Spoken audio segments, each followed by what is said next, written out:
Stanford University. Thank you very much. I'm delighted to be here, filling in actually for Ted Koppel, who is ill as a friend, and I hope he's getting better. It's a real pleasure in so many ways to be with these young people tonight because, as I think you'll discover, I want to draw out their stories individually and then talk with them about their commitments to public service. They're an impressive group of people. They've already, in fact, committed themselves to a kind of path that really is leading toward a life of public service in some way, either through whatever career they choose or a commitment to public service itself. I made personally a commitment to public service a long time ago and have never regretted it. Steve Wesley said to me, I'm going to make you rich like your predecessor, Kevin Pursglove, who became the spokesman for eBay, but I'll hold you to that, Steve. I'm still in my vows of poverty as an educator, but it's been an ennobling life in many ways. I can say that without sounding like I'm stretching the idea of my humility, because to give yourself up to public service as an educator or doing something in the public sphere is wonderfully rewarding. I saw these pictures of these young people in the Cardinal program holding signs that said non-selfie, which seemed to me to speak volumes of the importance of the work that they're doing and the commitment they have to doing work that can really be best characterized as not selfless necessarily in the spiritual sense or in the more celestial sense, but nevertheless certainly abrogating what may be the self or the material needs. So we'll talk with them individually, and as I said, I'm certainly delighted to be their interlocutor here. They're all doing good work, and I'm going to go up and join them now. Please, again, give them a warm welcome, if you will.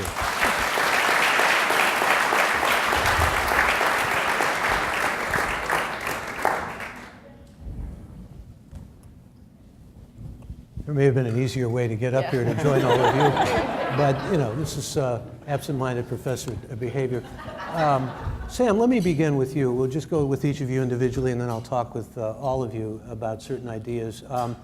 I know as we heard about your biography, you've been doing some work, especially in prison reform and prison rehabilitation, and have committed yourself to that and have had a lot of good mentoring.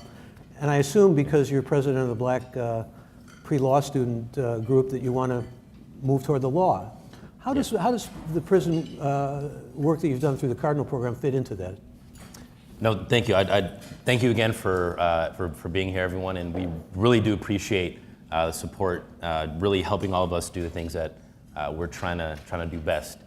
I started my summer at the ACLU National Prison Project, which is a very small project in the ACLU's DC office, working broadly to reform prison conditions around the country using class action litigation as the main tool for doing so. A lot of the work I did, as you referenced, was targeted at specific cases, including a lawsuit that the ACLU has right now against the Arizona Department of Corrections, representing 33,000 prisoners who don't have proper health care access, who are locked in solitary confinement, people who are severely mentally ill, who do not have the access to the proper care that they are constitutionally required to have. For me, coming into the summer, recognizing that even though the US has 5% of the world's population, the fact that we hold 25% of its prisoners does not sit well with me.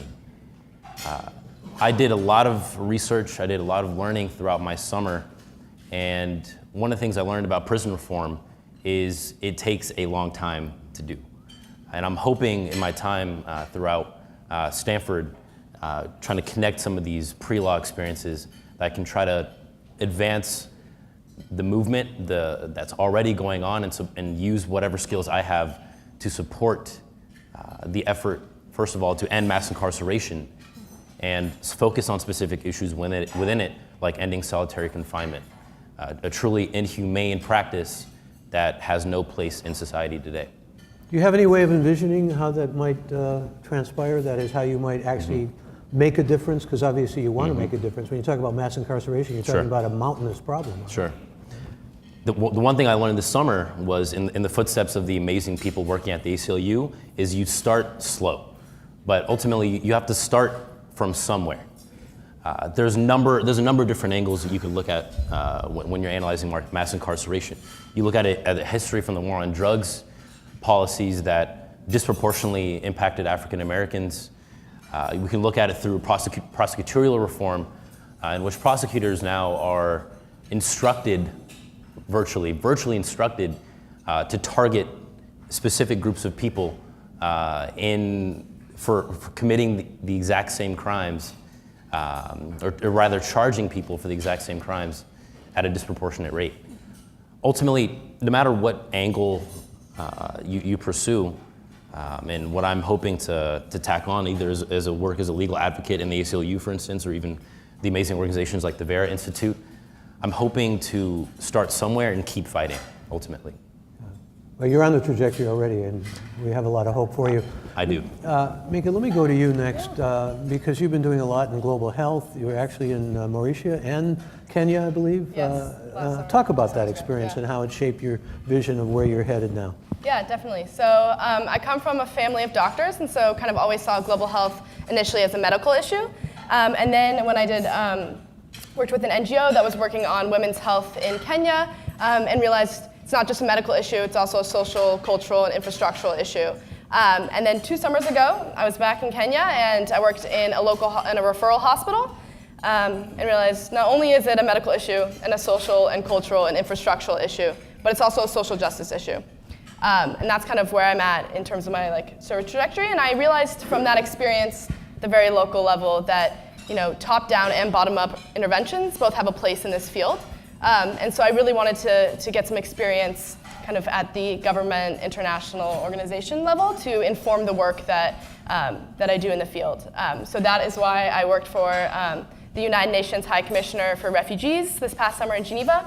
And I worked with their Innovation Service, which is kind of a unique unit within the larger organization that works to try to change the mindset within the larger organization to emphasize that innovation flourishes locally and that the best knowledge of needs and resources comes from the communities themselves.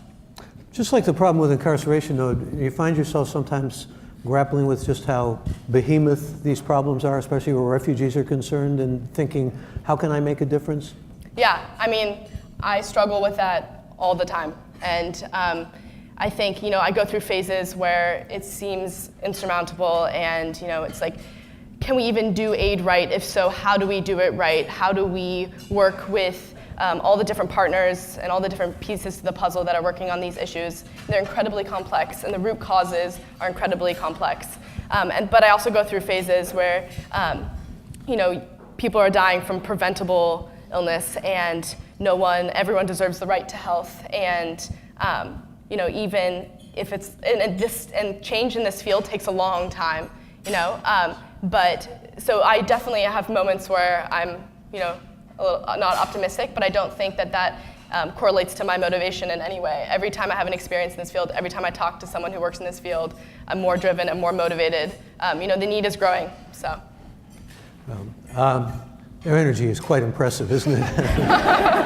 And their idealism. Let me go to Nico here. A lot of I want you to talk about the work that you've been doing out in the field, because again, like the other, your work is very fascinating, and I know you're strongly committed to it. But you've got a whole different regimen in mind. I mean, you're going into the military. Tell us why, and how your experiences helped make that decision or bring it in your mind, fruition. Absolutely, and it was something I was just talking about with at my table, which is the reasons as to why I am where I am today. And a lot of it has to do with my parents. At first, for a long time, up to probably when I started college, I always thought I had this very innate sense of interest towards the military. And I think I've come to realize as I've grown older that a lot of it has to do with being born in Colombia and the importance that my family has put on security. Security as a concept, security as the foundation for life. So once I moved to Florida from when I was in Colombia, I was 7 years old. And for me, it was vacation, right? Like I think Florida, I think Disney. And we're there, and yet my parents were unbelievably paranoid. unbelievably scared to go outside still. And we used to live next to the equivalent of the director for like the CIA of Colombia. And we had like 5 car bombs right next to our apartment, and I was too young to realize, but they went through that trauma. And in seeing that, and in seeing the way that this lack of security can affect people, made me not want that for anyone else. And again, like you said, it's idealistic, and it absolutely isn't going to be what I think it is going to be today. But at least we're doing it, and at least we're going to do it in a conscientious way, in a way where I hope to be able to humanize people and do it from a humanitarian standpoint, not just from a military standpoint. So where's the link to the Cardinal program? How does that fit into this picture of what you're doing? Cardinal programs have found me throughout my entire Stanford experience in every single way. So I wanted to do things from the ground. And so I sent an email to John McConnell, who works at the Haas Center, and I said, I want to go to Lesbos. This was my sophomore year in the fall. And he goes, great, let's make it happen. So I meet up with him, everything's going well, and then the Army ROTC program said that I couldn't leave because I'm a scholarship cadet. You can't just up and leave for the quarter. Crazy to think that, for me to think that I could just leave. So they said, try in the summer. And that's exactly what I did. And the Haas Center, at every step of the program, was like, okay, you can't do it in the fall, let's just make it happen in the summer. And they did, and I was able to go, and I was able to work at the refugee camp. And basically, I was able to do everything that I've ever wanted at Stanford through the Haas Center. And then they popped right back up. What were you doing with refugees? Can you talk? Yeah, absolutely. So 2 main things. One was building a community center. So I worked with a Norwegian NGO called Drop in the Ocean. Very difficult, I'm sure Mika knows, but it's very difficult to work with NGOs if you're not a full-time staff member, because they need people on the ground for extended periods of time. You can't just up and leave. So the one that I was able to work with, this Norwegian NGO, they were very, very flexible, and I worked there for about 10 weeks, and we built this community center. We had 60,000 euros that they had been able to get from funding, and they had 2 options. They said, we can either buy like a big mobile home type structure and use that as a community center, or we can take an architect from the UK and a very questionable industrial engineer at Stanford and build this community center with the people at the camp. And so they chose to do the second one, and it was what came to be one of the most amazing things at the camp, because it's 4,500 people, like we said in the introduction. It's a camp that had all the different nationalities, which is very, very rare. Usually it's only 1 to 2 nationalities per camp due to the fighting that happens between a lot of the subpopulations. And the community center, in having representatives that came and worked with us and volunteered with us, it actually brought the community center together in ways that I don't think anyone could have truly foreshadowed. Again, I'm struck by the intensity with which you describe this experience, obviously a life-changing experience. Yep. Did you have something along those lines, Andrea? I do. So this past summer, I was with the Eviction Defense Collaborative in San Francisco. And primarily what drew me to the Eviction Defense Collaborative was that it has a personal connection to me to do public interest law for communities of color and also other marginalized communities. Because I myself, coming from a predominantly Latinx community, I saw the need for there to be access, and actually access that was reliable and that the community could count on, for there to be like legal aid. And I hadn't seen that growing up. Often what had happened in the past was that whenever my parents had any legal question, I was their lawyer, and I was 9 or 10. Because I was the one who spoke English, I was the one who knew how to type, I was the one who could translate and possibly maybe help out. So I never had that, like somebody who was accessible in terms of language, in terms of financial, in terms of distance. So for me, it was always really important to be able to do that and use the resources that I have here at Stanford and my knowledge to give back to my community and other communities similar to mine. So notwithstanding all the jokes about lawyers, you were one of these lawyers early on envisioning yourself really helping Yes. people, huh? So the Eviction Defense Collaborative, what the organization primarily focuses on, it's a clinic that offers help for those in San Francisco who are facing evictions. And what I really noticed was that San Francisco, there's many issues regarding housing, but law to people in San Francisco is really inaccessible. For example, this summer when I was doing much of the eviction work, people have 5 days to respond to an eviction proceeding. And those 5 days include weekends. So people who are working class, who don't have the time to go to our clinic, which is only really from 9 to 5, are really put up against the wall. And most of the English legal language is really inaccessible. I myself could not understand some of the questions sometimes. I did not know what the language was saying. So for those who are non-English speakers, for those who have disabilities, who cannot walk long distances, who have mental health disabilities, who are homeless, it's extremely inaccessible. And that's why for me, to be with the Eviction Defense Collaborative and be working in collaboration with the communities to actually provide high support, but also have high expectations for the community members, it was really important to provide that service, to use the resources that we have and our knowledge to be able to facilitate the access to the legal world.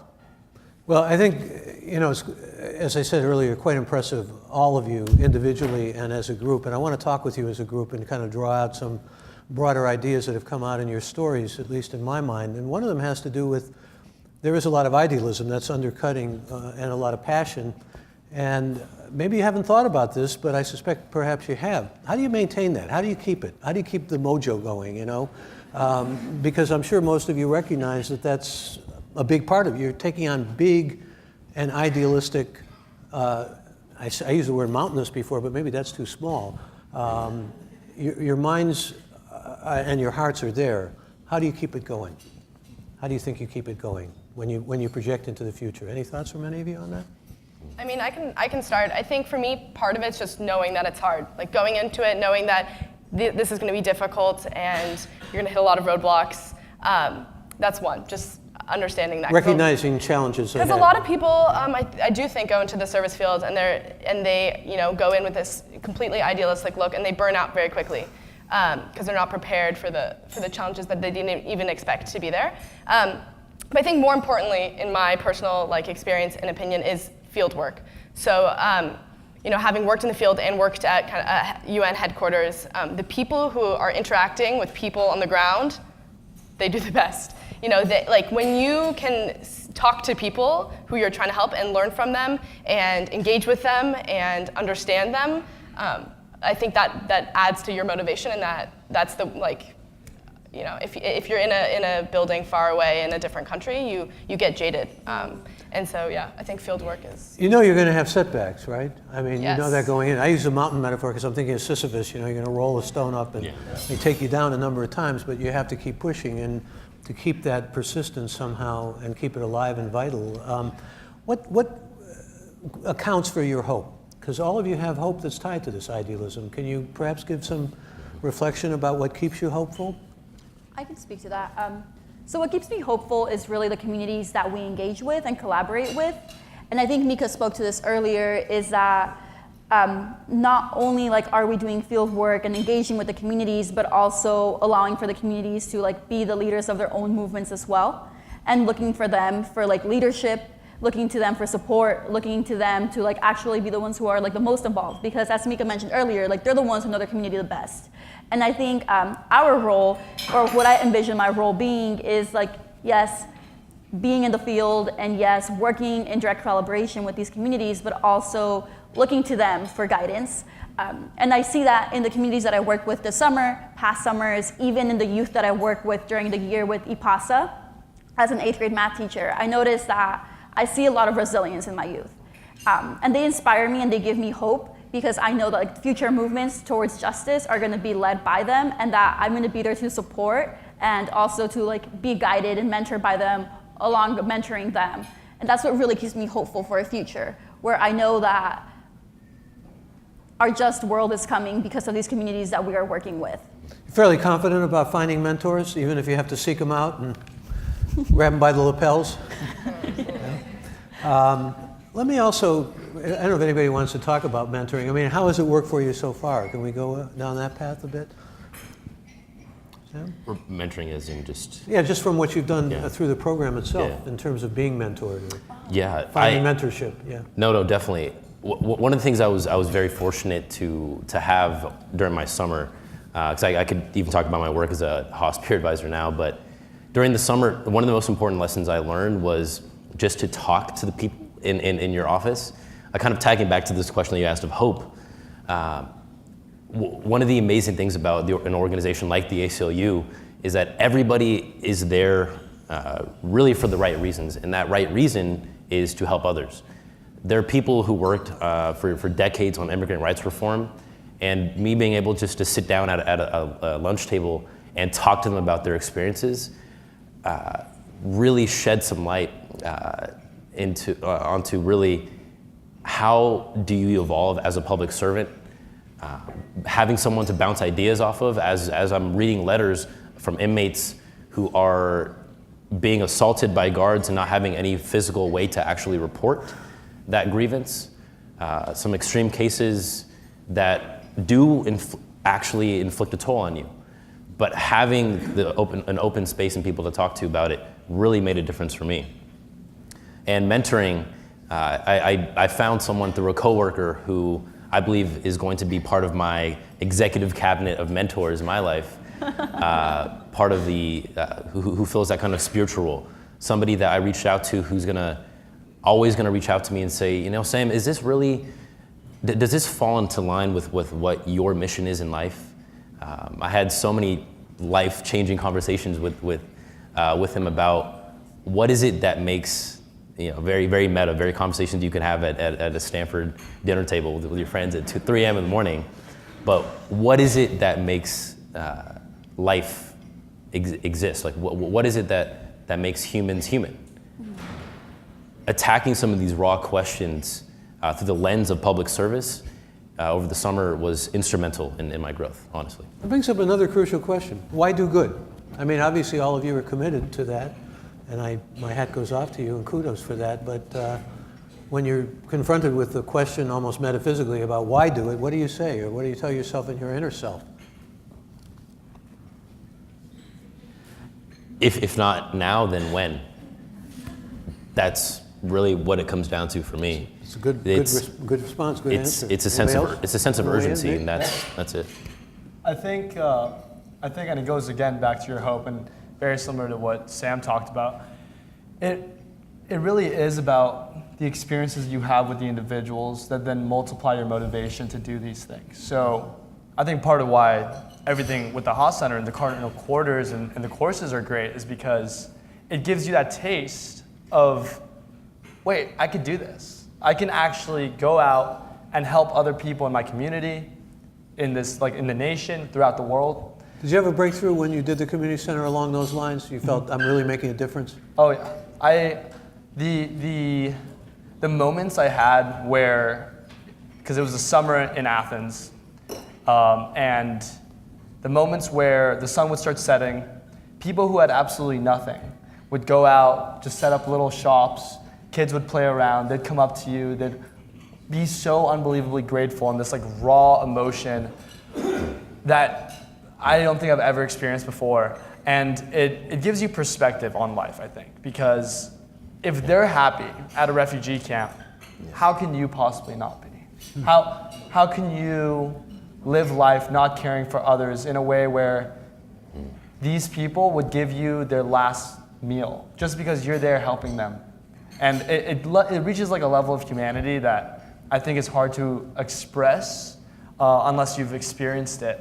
It really surpasses any sort of like national affiliation, culture, ethnicity. I've had a lot of these experiences. And been life transforming from the sounds of it. I ask you a question that always occurs to me in these kinds of conversations with young people, because I've been an educator myself all my adult life. Especially when you're at Stanford and you're thinking, boy, I could go the route toward IPO and get rich and all those kinds of things, work in Silicon Valley, whatever. And it doesn't come down necessarily to either or. Sometimes it's maybe I can make a lot of money and I can give to causes and be very involved in the nonprofit sector and do a lot of public service. But how do you sort that out in your mind in terms of making choices, especially if it means sometimes not necessarily going into something that would be all that remunerative? I'm sure you've thought about that, haven't you? Yeah, I mean, for me personally, it's not actually that hard of a choice. I am dedicated to working in the humanitarian field for the rest of my life, and I plan on working abroad. Can I do one of these with you on that? Yeah. And plan on working in communities where you don't need a lot, and I don't need a lot. And so for me, it's not actually that hard of a decision. So. Andrea? So for me, it actually could be a hard decision. And I think what's important about that is that as somebody who comes from a working class family, without Cardinal Quarter, I wouldn't have done the past 2 summers of service. So making the decision between the corporate world and public service is very hard, especially for students who have to make the decision for the well-being of their family and who have to think long-term about supporting their families. But why I'm committed to this is because I have found support at Stanford to follow that, to follow my passion for public service, and also to continue to be involved and work in collaboration with communities that I care about and that closely identify are close to mine. But I think that the most important part of it all is that while it is a hard decision, I think finding the support, finding the networks here at Stanford, at the Haas Center, having both emotional support and mental support all throughout the journey has enabled me to do that, whereas before I possibly couldn't have. And I still continue to debate with myself about what I'm going to do for the future, because it's a very real question about whether you actually are going to commit yourself to an entire lifetime of public service that we know is very humble and can bring a lot of humility along with it. But it is hard. And I think about my family when doing so. I think of my siblings, my mother, my father, and how that future will look for them. But what continues to ground me is that I know that we need people who identify with their communities to be doing the work. Because when I think back to when I was 16, when I was young, when I was doing education programs and being involved in them myself, it really mattered that those who were doing the work or who were involved in there also could identify to my own personal experience, my own narratives. Let me ask, each of you has kind of a mission now, and it's inspiring and wonderful to hear. Do you think of yourselves also as missionaries, evangelicals? I mean, are you spreading the word about public service now to your fellow students, disseminating? Well, as a Cardinal Core peer advisor,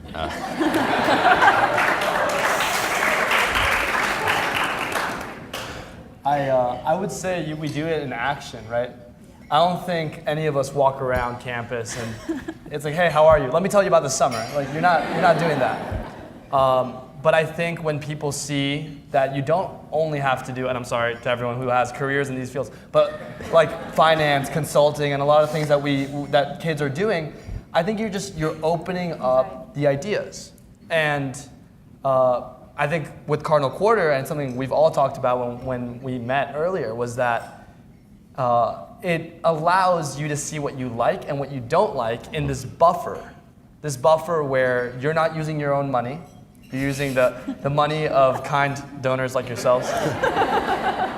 And you take that as a gift and you make the commitment to serve for that amount of time, that period, that quarter, and you give it everything you have. And you, at the end of it, might say, this isn't what I wanted, but I love the feeling of public service. And you might shift, and you might find a different way in which you can serve. But I think it really is through action that you do that. Is it also tied in with, I'll use the word hesitantly, but altruism? I mean, are you thinking, in other words, that you're doing, I talked before a little bit about the unself photos and signs and so forth, that you're doing something for your community, you're doing something in a higher level and serving a higher purpose? That's in your heads too, with what you're doing? Or, I mean, how does it operate on a day-to-day level, for example? So how I like to think about it is that while I do believe in the concept of altruism and doing this for the benefit of the community, I do think that word to me has a lot of close connections to charity work, which I would want to step away from, and it's much more about justice, and that means creating an equitable world for the communities that we are working with. Not sure. No, it's a good distinction. Yeah, very important distinction. Sam, you pretty much reverberate around, working for justice, perhaps more than necessarily selflessness or altruism. I couldn't agree with Andrea more. For me, like when I think of the broad mission of racial justice and racial equity, I realize that I have a personal stake in this as well. I can't tell you the amount of times I've walked into a store as an African American and had to honestly take my hood off, take my hands out of my pockets, just to stop other people from having the mere thought that I could be a thief. It's a tragedy that I even have to think like that, or really anybody has to even think like that. And more broadly, I guess you could view it as maybe idyllic in some sense, but I really do believe in a world, an equitable world, in which people are really viewed by the content of their characters and nothing else.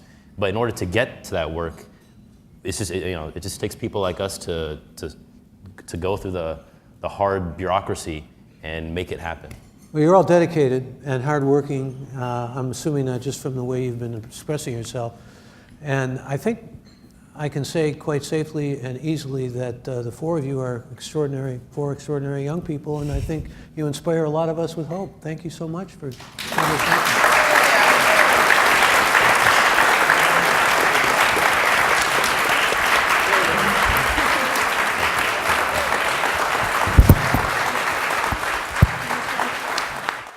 For more, please visit us at stanford.edu.